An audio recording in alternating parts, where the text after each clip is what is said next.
Good evening, everyone, and welcome to the Brian Crombie Radio Hour. I've got Michael Bociurkiw with me tonight. He is an author, a global affairs analyst. He's a senior fellow with the Atlantic Council, and he's in Moldova right now. He's been a writer about what's going on in Eastern Europe and Ukraine, etc. And so I thought it'd be great to check in with him in regards to the impact of the U.S. election on what's going on in Ukraine and just what's life like? What's the state of affairs in Ukraine? Michael, welcome to the show, sir. Thanks. Thank you for having me. My pleasure. So you're a prolific poster on social media. You've been interviewed by numerous different media organizations. What's your assessment of where we are in the invasion of Ukraine by Russia, and what do you think the election is going to, the U.S. election is going to have? What's the impact the U.S. election is going to have on Ukraine and the Russian invasion of Ukraine? Okay. Well, greetings to you and all your listeners.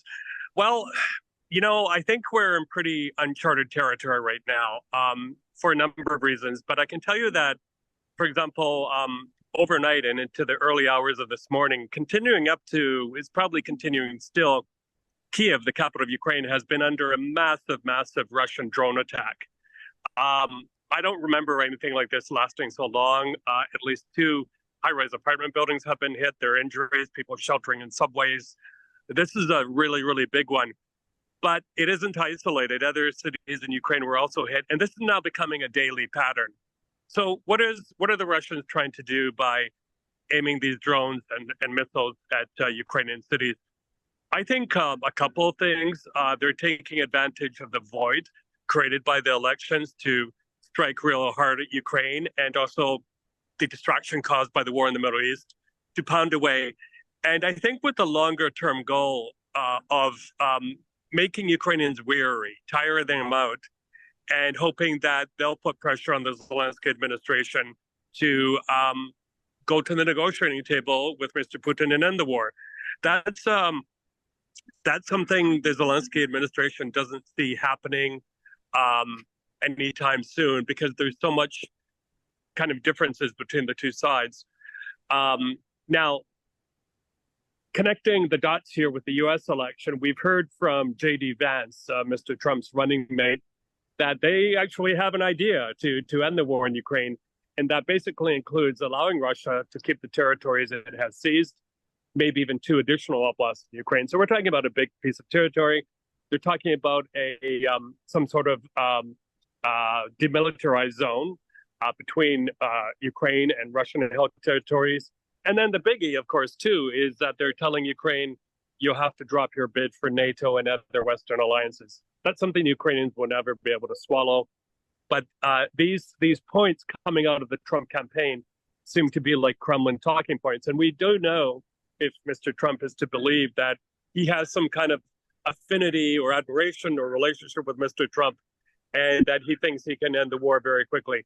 If he does end the war quickly, I can tell you from everything we've seen, it is not going to be in Ukraine's favor. So bottom line, Brian, is there's a lot of anxiety here in the region. And added to that are also the recent elections in Georgia, the country, not the state. And then tomorrow here in Moldova, where voters are going to the poll in the second round of presidential elections.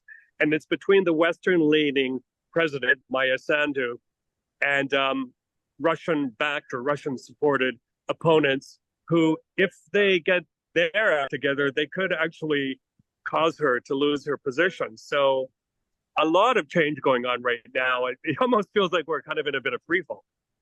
In a free fall? Yeah, in the sense that we don't quite know where the chips are going to land in the region right now with what's happening, Georgia, Moldova, Ukraine over the next weeks and months.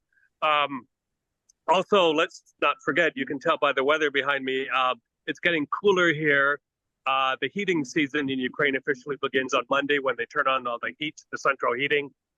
And if the Russians continue the strikes like they have in Kiev overnight and start hitting critical infrastructure again, like the power plants, it's going to become a very, very tough winter. The UN says it could trigger a humanitarian crisis. And a recent poll showed that 5 to 7, maybe even 8 million Ukrainians are ready to leave Ukraine if the situation gets worse. So that would be a huge, obviously, load for Europe to carry when they're going through their own tough times as well. These drone attacks, I take it, are against civilian infrastructure, or in fact, against civilians. It's not military?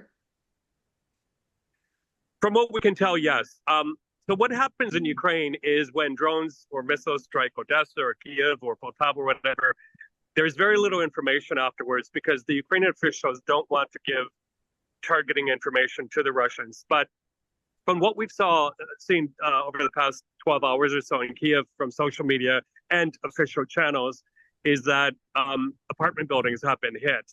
And there have been quite a few strikes like that over the past few days. But even worse so in Kharkiv, the second biggest city in Ukraine near the Russian border, you've had massive, massive strikes there on civilian infrastructure. So no apparent military value, but again, I think it falls into the Russian objective to tire out Ukrainians, make them weary, and also maybe try and push them out as well. Millions of Ukrainians, as you know, have left Ukraine, including for Canada, for safer ground. It's all part of the Russian strategy to really grind Ukraine down as much as they can. Is Ukraine responding in the same similar manner? Well, they'd like to. The key point that Ukraine is begging for right now is Western permission, basically from Washington, Paris, and London, to be able to use these Western missiles they've received to strike deeper into Russia. The final sign-off on that has to come from the Biden administration. And from what we see right now is not coming. And, you got to understand the Ukrainian position on this is that they want to hit deep inside of Russia, the very launch pads where these missiles are coming from, where these drones are coming from, so as to stop the carnage that's happening in Ukraine. The other thing that they're asking for and that they have received to a certain extent is sophisticated Western air defense systems that help protect cities like Odessa, Kiev from incoming Russian missiles. Those have helped a lot, but, Ukraine is not the size of Israel or New Jersey. It's more like the size of France, and you can't just use air defense systems. You also have to neutralize the sites in Russia where these missiles and drones are coming from. We've heard that, I think there's been a reasonably effective defense against missiles. How do you defend against all these drones?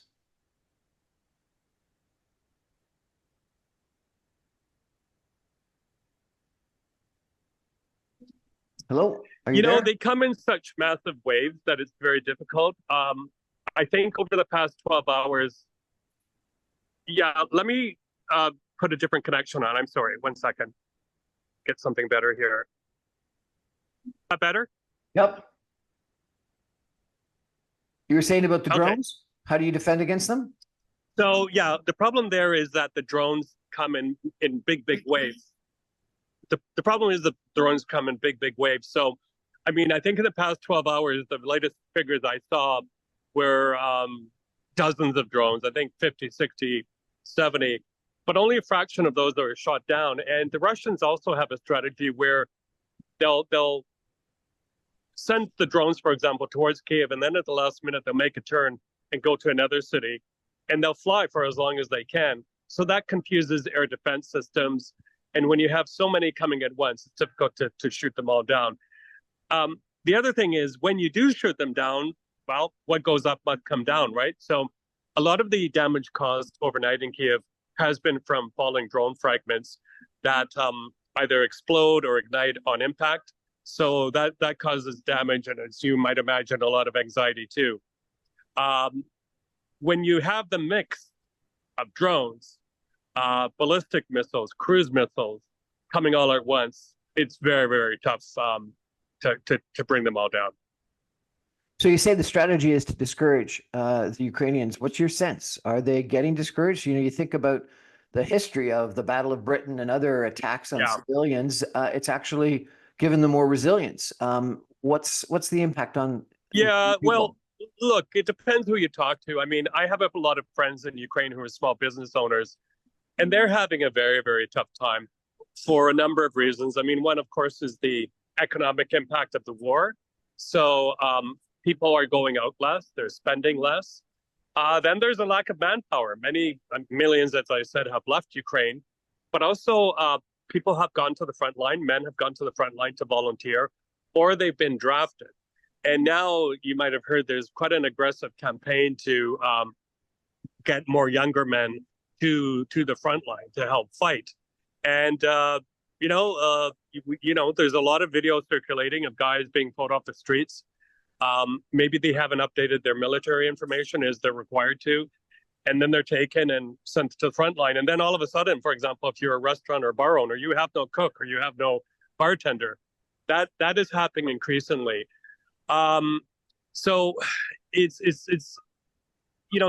I have had some friends in Odessa, which is a very entrepreneurial city that I thought would never leave the city, but they have. It's just become a little bit too much for them psychologically as well. The strikes, the air raid sirens, things like that. But having said all that, I mean, Ukrainians well know what Russian occupation would be like. So they want to do everything possible. They want their government and military to do everything possible to push Mr. Putin out of Ukraine. And they're also telling the West, including Canada, that if he is not pushed back, he will go further. He will come here to Moldova. He could even enter Poland or the Baltic states. And then it becomes everybody's problem, or more so everyone's problems. It becomes NATO's problem, and that would require more boots on the ground, more weaponry. The price of this war would become much, much more expensive in many ways than it could if Ukraine was given everything necessary to do it on their own and finish the job. Well, I'd like to take a break for some messages, and when we come back, ask a little bit about, effectively appeasement, the Trump and Vance strategy. Would that actually work? Stay with us, everyone. We're talking about Ukraine. We're talking about Eastern Europe. We're talking about Moldova. Back in just 2 minutes.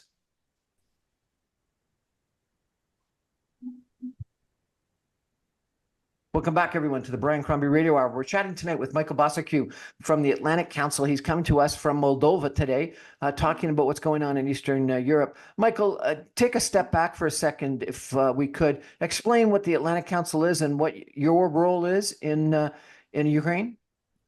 So the Atlantic Council is a Washington-based think tank. I'm part of what's called the Eurasia Center. And what it does, it promotes peace and democracy worldwide. But, the Eurasia Center concentrates on this part of the world through conferences, through panels, through newsletters. We try to do what we can to inform people what's happening in this part of the world. And my role is a non-resident senior fellow. So I help provide analysis, for example, what's happening in this region of the world. And again, that's through my social media posts, through appearances on conferences, through multiple interviews like this one.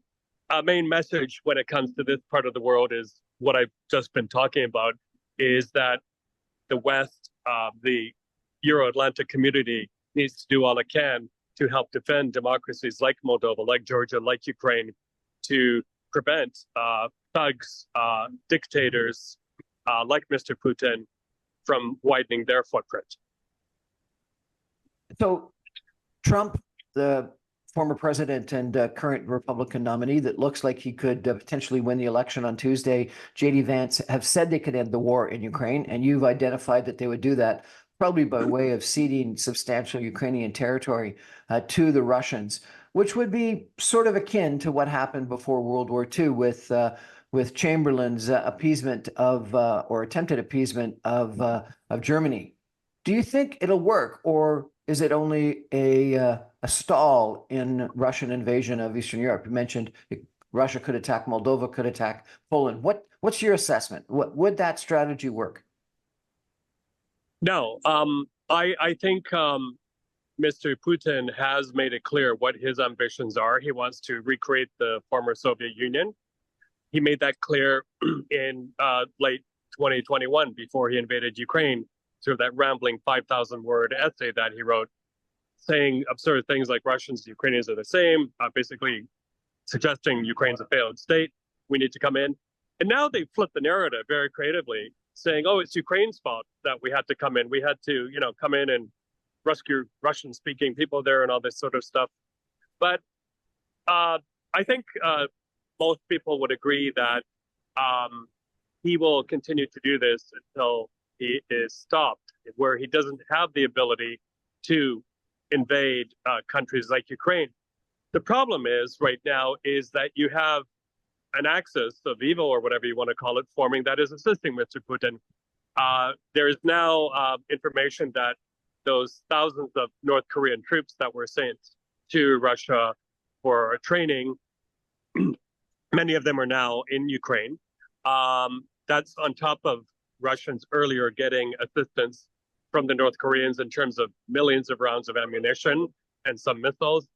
And then also Iran, very, very, very, very big player in this war.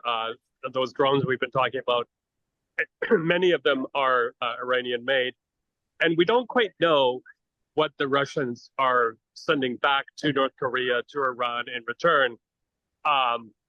For example, are they sharing nuclear technology, that sort of thing. And then on the periphery, we have China as well. Credible reports from outlets like the Financial Times, Wall Street Journal, saying that China has been assisting Russia with sensitive technologies to fight the war in Ukraine. I think these kind of, let's call them bad boy alliances, will continue to solidify and grow. And that's a real concern. That should be a real concern in capitals like Washington, Ottawa, London, Paris, Brussels, that we are in big trouble. That's kind of why I used the word at the beginning, that we're in uncharted territories and a sense of free fall, because these alliances are strengthening and growing. And through Russia's behavior, total disregard for international humanitarian law, for the rules-based international system. And if people like Trump get in, if other right-leaning governments get in who aren't too concerned with this behavior, I don't know where we're going to end up in a few years. But it should be of huge concern to everybody. If Harris wins, the Democrats win, what do you think is going to happen? I think that we're probably going to continue to see pretty much a continuation of the Biden administration's strategy when it comes to Ukraine. And that has been, unfortunately for Ukraine, a drip, drip, drip approach to providing aid to Ukraine. So had they been given everything they needed at the beginning, I think we'd be in a different place right now. But there seems to be quite a bit of resistance in the National Security Council of the U.S., in the State Department, and certain parts of the White House towards giving Ukraine, for example, the ability to strike deeper inside of Russia. I think there's a fear that Putin may use tactical nuclear weapons. I think they've fallen, as I wrote in a Global Mail op-ed recently, they've fallen for his bluffing, for his saber rattling. There's also a fear of Russia imploding should Mr. Putin be forced out, something like that. What's going to happen? But what's worse, that or Mr. Putin plowing through Ukraine further, going further into Europe? And let's not forget all the other stuff that's happening, the hybrid warfare. Just reports in the past 24 hours that Russia was behind a fake video of Haitians coming to the U.S. and getting involved in the election, of widespread election interference, of using military-grade poisons to go after people on sovereign territory in the UK, of causing GPS disruptions, of causing fires and other incidents in various places around Europe. So it's a war that now has morphed on multiple fronts, and it's much more difficult to control. But I think the other thing we have to remember, for example, if you're one of your listeners, I don't know, somewhere in Mississauga or somewhere in Washington, why should you care about this war? Well, I can tell you that just over the past few days, all of the ships, foreign flag ships on the Black Sea near Odessa have disappeared. They've evacuated because of fears of an escalation. And these are the very ships that are bringing wheat sunflower oil to world markets. And if that kind of stranglehold continues, and including the stranglehold that happens to a lesser extent in the Red Sea, where the Russians have been providing targeting information to the Houthi rebels to shoot Western ships. These are two key arteries of trade that are being targeted with Russian backing, and that will end up, you will feel the pinch at the supermarkets, elsewhere, if that's allowed to continue. So if the Republican strategy of appeasement doesn't work, and if the Democratic strategy of the way you described it, drip, drip, drip, doesn't work, what is the solution? Is there a solution? Well, I think there's a couple of thoughts I have there. One is that, who knows, maybe the Democrats will have an epiphany, the Harris campaign, and they will help, they will reconsider their approach towards Ukraine and give, for example, the ability for Ukrainians to strike deeper inside Russia. They'll give them more powerful weapons, better satellite technology, better intelligence sharing. The other thing that is happening on the sidelines is you're seeing the Saudis, the Qataris taking more of an interest in what's happening here in Ukraine. And I think they're nudging Ukraine towards the negotiating table. And, you know, that's not necessarily a bad thing, but they want Russia to be at the negotiating table and to at least talk to the Ukrainians. And they were actually doing that in the first few months of the Ukraine war. Turkey could be an actor there as well. So I think a couple things need to happen, those talks, but also I think, you know, Russia needs to feel more the pain of this war. And sanctions have not done the trick effectively. At the beginning of the war, Trudeau seemed to think that sanctions alone will push back Russia. They didn't. But if you allow more targeting strikes, and I'm not saying against civilian targets, but you know, maybe if enough Russians feel the blackouts, the power shortages, the heating that the Ukrainians are feeling, there will be more pressure on the Kremlin to stop this war. So I think you need a number of things to happen at once for this war to come to an end. Ukraine has invaded a part of Russia. Is that a good strategy? How has that worked out so far? You know, it's not quite clear. Of course, this was a huge humiliation to Mr. Putin. I think it also showed us that they're not as well organized. I think there might have even been a form of subordination in Moscow, because it doesn't explain why the Ukrainians had such an easy time rolling over the Russian border into Kursk. The response was very slow. And then when it did happen, it was very confusing as well. Multiple different military security bodies involved in responding to it. And also the humanitarian response on the Russian side to help displace Russians was very slow. And I think it also shows that these years and years of hollowing out of the Russian defense ministry through corruption has cost its ability to strike back or respond effectively. Now, Mr. Zelensky, when he approved the incursion into Kursk, he wanted to not only, of course, embarrass Mr. Putin, he wanted to draw Russian forces from the front line in Ukraine to that area. From everything we've seen, that hasn't really happened, although you know, and the other thing that happened is Ukraine did devote elite units of the military to do what it did in Kursk. And that might have reduced its own ability to push back Russia elsewhere on the front line. So I don't think it was that effective of a thing to do. It was apparently done without advance notice to Western partners. I think eyebrows were raised in terms of what Ukraine is doing. And as you know, finally, on this point, Mr. Putin has such control over Russian media, over the opposition, that I don't think a lot of Russians were getting the proper news on how much territory the Ukrainians actually seized. But it did remind me a bit of when Mr. Prigozhin, the head of the Wagner Group, was still around, and he, you know, started that march on Moscow. And it took quite some time for them to push him back and to neutralize him. So we are seeing these developments show where the Russian weaknesses are too. Is Ukraine progressing? Are they still moving forward in that region? No, it looks like the size, the footprint is actually shrinking. But having said that, the Ukrainians are holding on pretty effectively. Where there are problems are on the front line in a city called Pokrovsk, excuse me, where there's also a very, very big coal mine, which Ukraine depends on for its steel industry. And if the Russians seize that, it could reduce by up to 50% the output of Ukrainian steel. And steel is the second biggest export Ukraine has. It's a very, very important cash cow. And that's on top of the military win that Pokrovsk would represent for the Russians, because it is on high ground. It's quite a strategic area. So you think that you're fearful that Ukraine is losing ground on the Eastern Front? Yes, they are.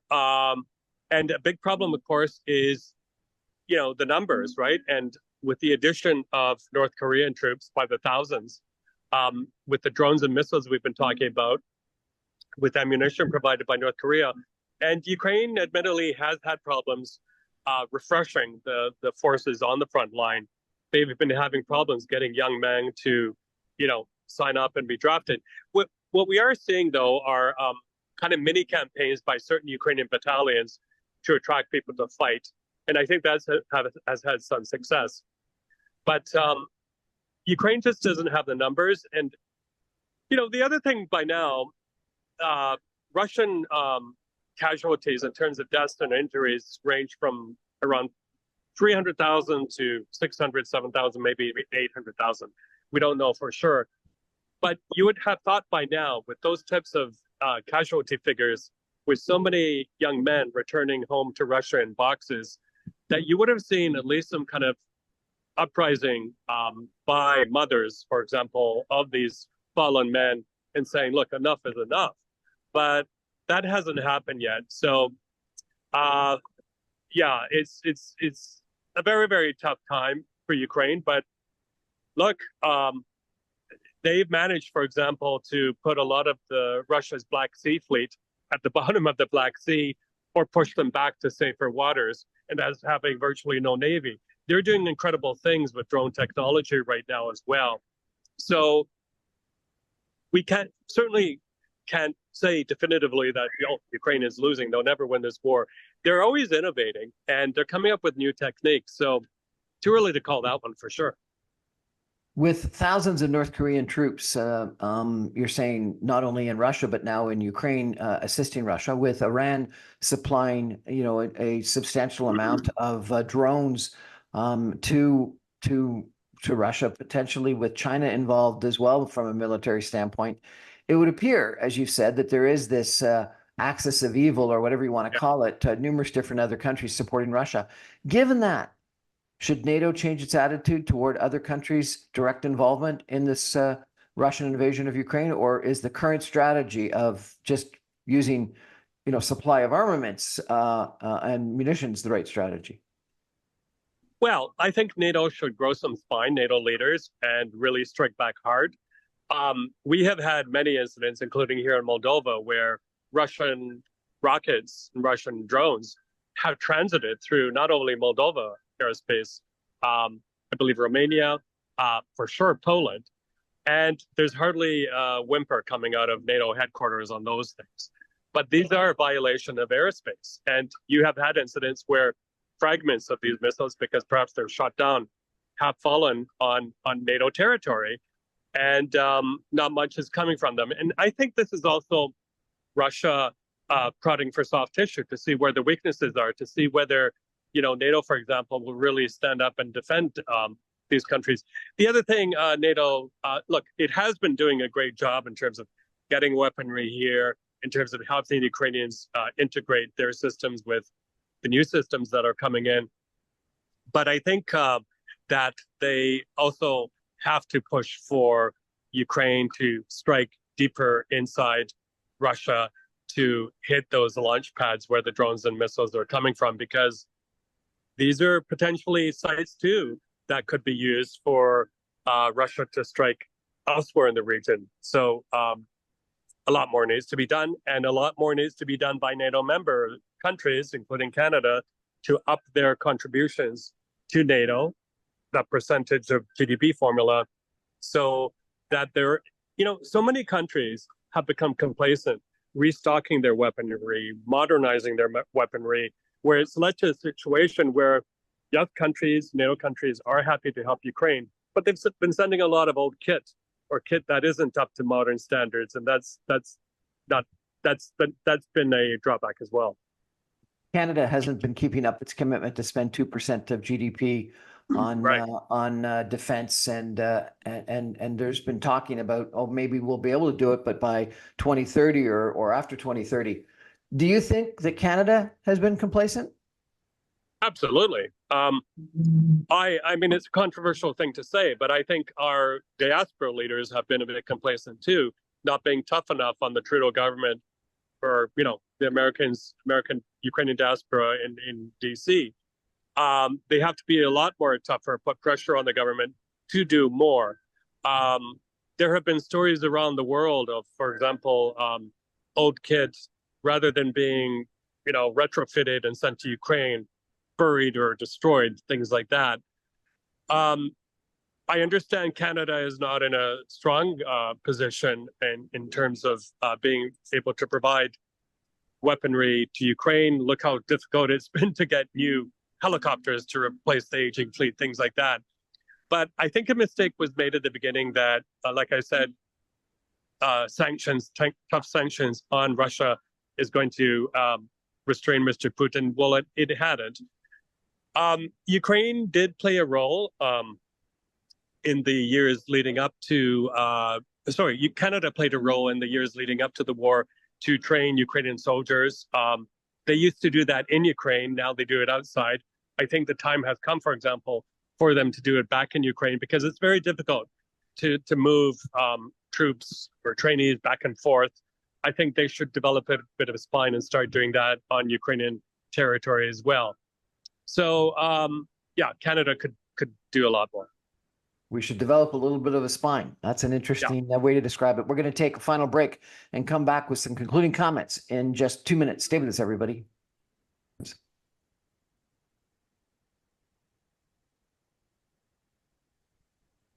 Welcome back, everyone, to the Brian Crombie Radio Hour. Michael Bociurkiw of the Atlantic Council is my guest tonight. He comes to us directly from Moldova. Michael, could you tell everyone where Moldova is, where Georgia is, what the elections are, and why we should care?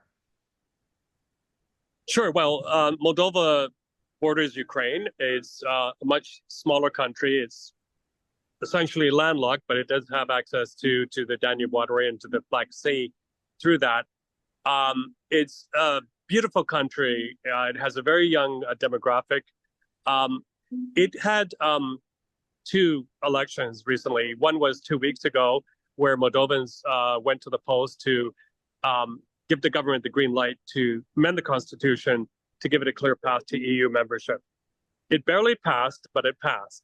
And then the second vote was for President. Maya Sandu is the Western-leaning president here. She's stood strong with Ukraine, and she wants to see a clear path for her country to become part of EU, part of the European Union. So voters will be going back to the polls tomorrow. She's up against massive Russian propaganda manipulation, alleged vote buying. It will be close, but I think with the diaspora vote, she will get through.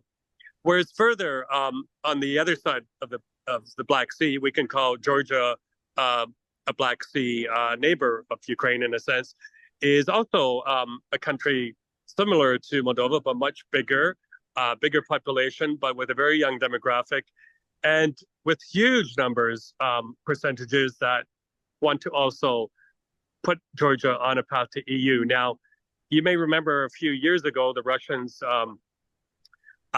managed to grab, I believe it was about 20% of Georgian territory by basically marching in and invading it. The Russians are still very active there in terms of massive destabilization efforts and propaganda. And they recently had parliamentary elections a week ago, where the increasingly authoritarian, some might say Kremlin-leading ruling party called Georgia Dream was reelected. But this was done in the backdrop of massive allegations of voter fraud. And it's been very disheartening to a lot of young Georgians who were looking towards the West, becoming more integrated with the rest of Europe, with democratic friends.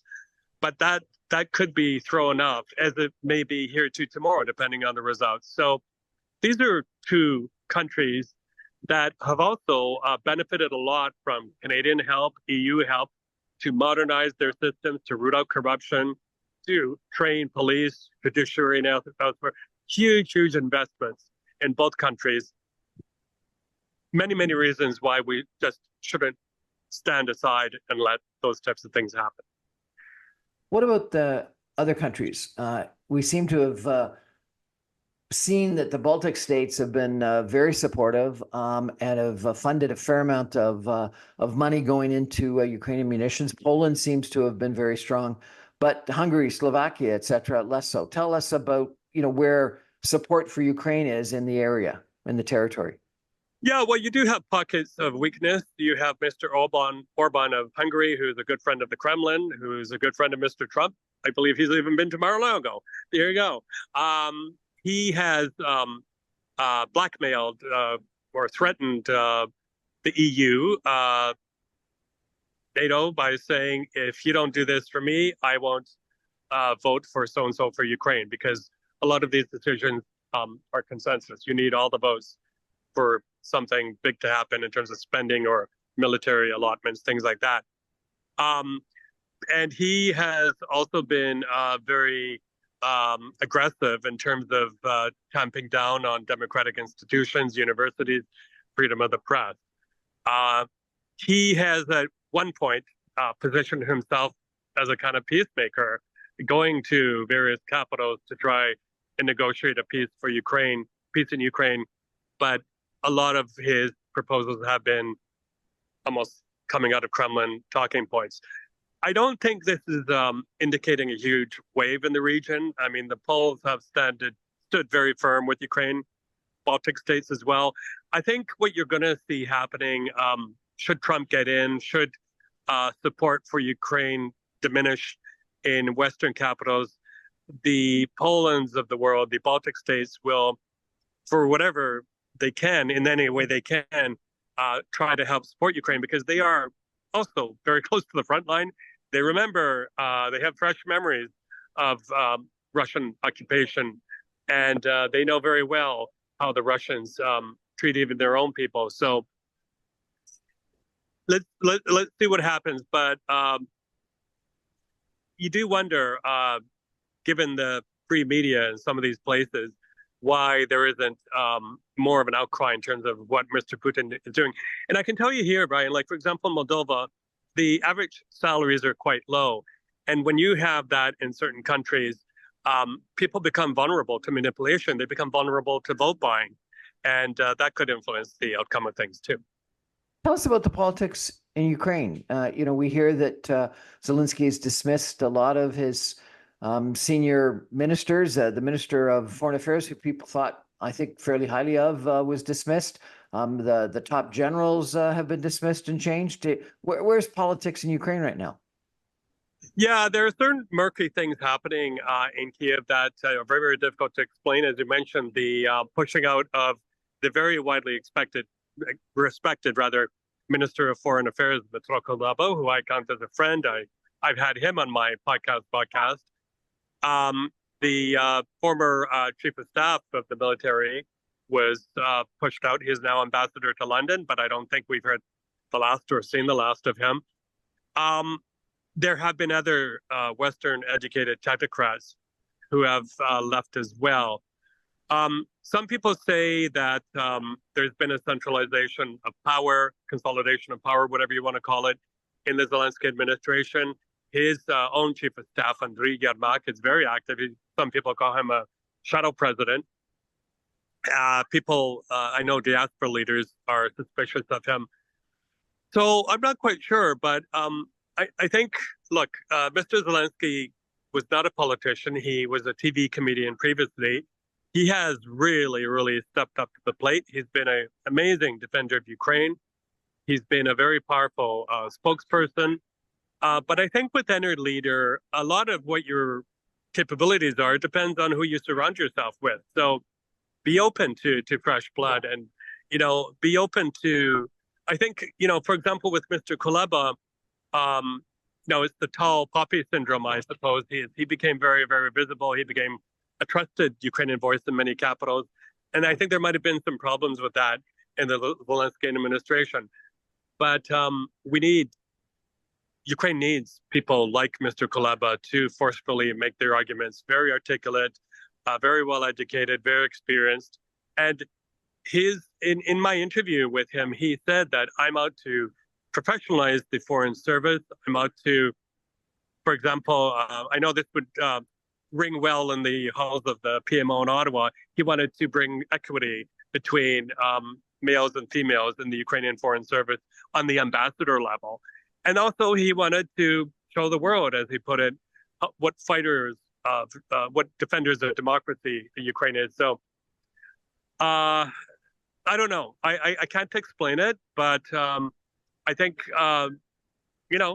let's see the soft power that Ottawa and other capitals wield, Friends of Ukraine, to put pressure on the Zelensky administration to widen their base of expertise, because let's not forget, there's going to be an enormous rebuilding process after this war ends. This war will end someday, and it'll need all the talent it can get. I want you to address two potential scenarios, if you could. Later on this week, let's say that whoever the president is in the United States calls you up and asks for advice as to what the strategy should be. Can you tell us what you would tell a President Harris or President Trump Thursday or Friday of this week they should do? Oh, easy. I would say don't fall for the Kremlin talking points on the Trump side. And on the Harris side, I would say listen to the Ukrainians, listen to their friends in the region, in Poland and the Baltic capitals, Lithuania, Latvia, Estonia. Listen to what they say the prognosis will be if Mr. Putin is allowed to get his way. And then also, I would say, remind yourself of how an increasingly interconnected world we are. As I mentioned, the Black Sea. If the port there, which exports a big percentage of the world's grain, which is used, for example, to make bread in Egypt, sunflower oil, if those are allowed to be choked off by the Russians, the pain will be felt worldwide, especially in countries which we support as Canadians that are on the brink of famine. It'll make their situations a lot worse. And then let's also not forget that if Mr. Putin is allowed to get his way, if we show weakness, he will respond with even more strength. And not only that, these dictator friends of his will also get the message that it's okay to do whatever we want. Xi Jinping of China will get the message that the West just isn't there to defend democratic friends like Taiwan, and we can proceed with our plans. The Filipinos will have reasons to be even more concerned, because Chinese so-called Coast Guard ships are really giving them a tough time in Filipino territorial waters in the South China Sea. So on a whole number of levels, this would be a very, very bad precedent to not push Mr. Putin back. Last question. What's your message to Canadians? Stand firm with Ukraine. Let's do whatever we can economically. And there are things that can be done right now. For example, I'll be very blunt with you, is when I'm going to Kiev in a couple of days, whenever I go there, I look around and I say, where are all the expats that used to be here from Canada and elsewhere? Because these are all folks who are either running businesses or helping institutions democratize and professionalize, do things like election monitoring. They need to come back. Yes, there are drone strikes. Yes, there are missile strikes. But I think Ukraine needs you now more than ever. And then on the economic side, there are amazing, amazing opportunities for Canadian firms, telecoms, renewable energy to come into Ukraine and help rebuild. And then finally, on the military side, there's let's see Canada do what it can within its means. I know there are a lot of competing pressures, but to give Ukraine more of an ability to defend itself and also strike back. Thank you very much for joining us. If people want to follow you and your writing, what's the best way to do that? Is that LinkedIn or is that your podcast? How should people connect up with you, sir? Sure. Thanks for asking. So michaelbociurkiw.com, Michael and then B as in boy, OCIURKIW.com. And also there at the top of the page, I have a panel there. If you want to help support my reporting and commentary mission in Ukraine, it's easy to do so through Patreon, etc. And also, I'm all social media, World Affairs Pro on Twitter, for example, on Instagram, on TikTok. And what I do as well is I try to post as often as I can, very up-to-date, simple to understand and short videos of what's happening in this part of the world. And then my podcast is called Global Impact, easy to find. And finally, my other brand is World Briefing. So that's the name of my blog, and also some panels that I do around the world too. Michael Bociurkiw, thank you so much for joining us and updating us what's going on. I really appreciate it. My pleasure. Thank you for having me. Thank you. That's our show for tonight, everybody. Thank you for joining. I remind you, I'm on every Monday through Friday at 6 o'clock on 960 AM. You can get all of my podcasts and videos on my website, briancrombie.com. And I post them all on social media, on my YouTube channel, and on podcast servers as soon as the radio show goes to air. Michael Bociurkiw, good luck. Stay safe. Thank you very much. Take care.